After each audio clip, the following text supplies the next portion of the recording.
my mic on? No. All right, I'm going to keep talking, and I'll turn my mic on in a second. There it is. All right. So what do I have in my hand? Anyone know? It's a menorah, right. So this is my family's menorah. It was given to my wife by her parents when she went off to college, and it's the one that my family lights on the nights of Hanukkah. It's actually, technically called a Hannukah.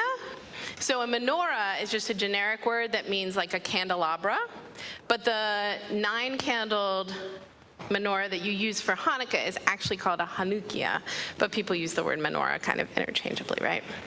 So I want to tell the story of Hanukkah today. Hanukkah this year is going to start on December 25th. We know that there's another holiday on December 25th, which is Christmas. So for some families, like mine, we will do Christmas in the morning, and then we will do Hanukkah in the evening, and it will be a very festive day.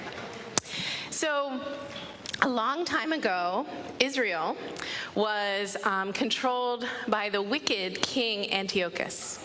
Now the King Antiochus, he wanted everyone in the land to practice one religion and have one shared culture. And of course, for Antiochus, he was Greek, he wanted everyone to worship the Greek gods like him and practice Greek culture and customs, just like he did. Now the Jews who were living in Israel, this meant that they couldn't practice their religion. They couldn't read their holy book, the Torah. They couldn't have their festival days and holidays, and they couldn't worship in the temple.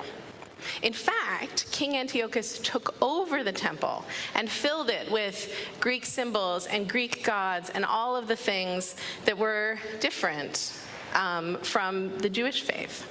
So they weren't able to use their sacred space.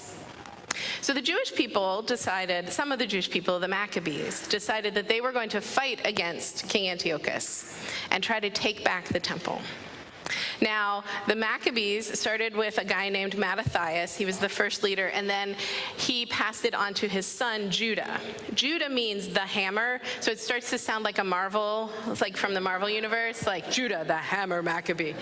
Judah led the Maccabean army. They were very small compared to King Antiochus's army. They were small, but they were mighty in spirit. And somehow, against all odds, they were able to defeat King Antiochus's army, push them out of Israel, and take back their holy temple. Now, when the Jewish people came back to the temple and saw that it had been desecrated, that's a really big word. We know the word, some of us know the word sacred, right? Sacred means special, holy, a place where we connect with something bigger than ourselves. So desecrated, desecrated, is a word that means that specialness was taken out of that space. So maybe you can imagine how it would feel if we walked into our holy sacred space and it had been destroyed, if our beautiful quilts had been ripped, if our chalice had been smashed, if things had been written on our walls that go against our values. We would feel sad. We would feel angry. We might feel scared. So that's how the Jewish people felt when they went into their sacred temple. But they did exactly what we would do, right? They came together and they started to clean up. That's what we would do if something like that happened. They cleaned up their temple. Now, they have a special lamp, a menorah, and it's not like those lights that give us light. It's more like our chalice, which is a lamp that we light not because we need more light in this room. It's a lamp that we light because it has a symbolic meaning, right? So the Jewish people have a lamp that has a symbolic meaning. And when they went to light that lamp, they saw there was only a tiny little bit of oil. Did you know that our chalice runs on oil? You may not know that unless you've come up here and seen it. There's a little jar of oil in our chalice. And it only lasts for like one Sunday. Like after 2 services, we could light it again, but it would blow, the oil would stop working. The flame would go out. It was like that. They only had a tiny little bit of oil, just enough for one day. And it wasn't like they could just drive to Target and buy more oil. They had to send someone on a long journey to get more oil. It was going to take a while. but a miracle happened, and that little bit of oil lasted for 8 whole days. Plenty of time for someone to go and get more oil and bring it back.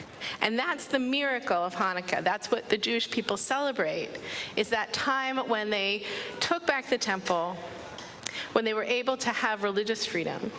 So this is a holiday that reminds us, all of us, about the importance of religious freedom for everyone, Jewish, non-Jewish, that we have this holiday that celebrates our religious freedom. Thank you for listening to my story this morning.